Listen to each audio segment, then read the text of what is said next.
अमरावती में आदिवासी विकास विभाग के बाहर ऑल इंडिया स्टूडेंट्स फेडरेशन यानी AISF के नेतृत्व में छात्र पिछले 3 दिनों से धरने पर बैठे हैं।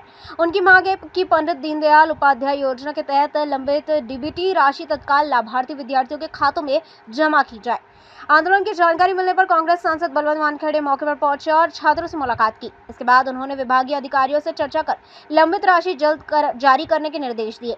वानखेड़े ने प्रशासन से चेतावनी देते हुए कहा कि यदि 7 दिनों के भीतर विद्यार्थियों के खातों में DBT राशि जमा नहीं हुई तो वे स्वयं आंदोलन में शामिल होंगे। छात्रों ने भी जल्द भुगतान नहीं होने पर आंदोलन तेज करने की चेतावनी दी है। आदिवासीच्या विद्यार्थ्यांची DBT त्यांच्या खात्यावर 1 वर्ष उलटून झालं, शैक्षणिक वर्ष संपलं तरी जमा झाली नाही, म्हणून हे सर्व महाराष्ट्रातील विद्यार्थी, महाराष्ट्रातील म्हटल्यापेक्षा या विभागातील विद्यार्थी इथं आले होते। त्यांनी कालपासून आंदोलन केलं। आमची प्रतीक्षा डोके असेल, आमचा सागर आहे, अजून कोण होतं, अनंत भोगायत यांनी मला आग्रह केला।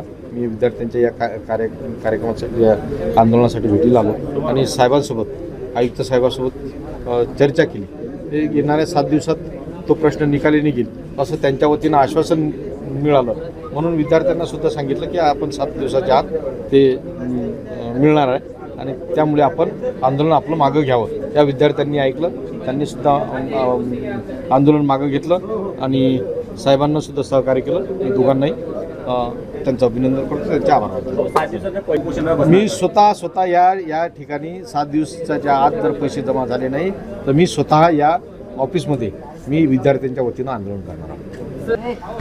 कालपासून आदिवासी विकास विभाग अमरावती येथे आदिवासी विद्यार्थ्यांचं आंदोलन चालू होतं। या विद्यार्थ्यांची मागणी होती की त्यांची पंडित दीनदयाल उपाध्याय या योजनेअंतर्गत जी DBT मिळते ते DBT प्रलंबित असल्यामुळे त्या विद्यार्थ्यांनी येथे बेमुदत धरणे आंदोलन करण्याचा निर्णय घेतला होता।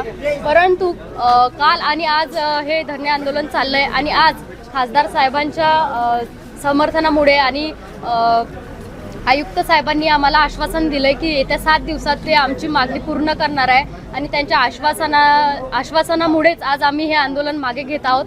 आणि जर त्यांनी दिलेलं आश्वासन जर येत्या 7 दिवसात पूर्ण झालं नाही तर 8व्या दिवशी आम्ही AISF महाराष्ट्र राज्य काउन्सिलतर्फे इथे पुन्हा आंदोलन करू। धन्यवाद।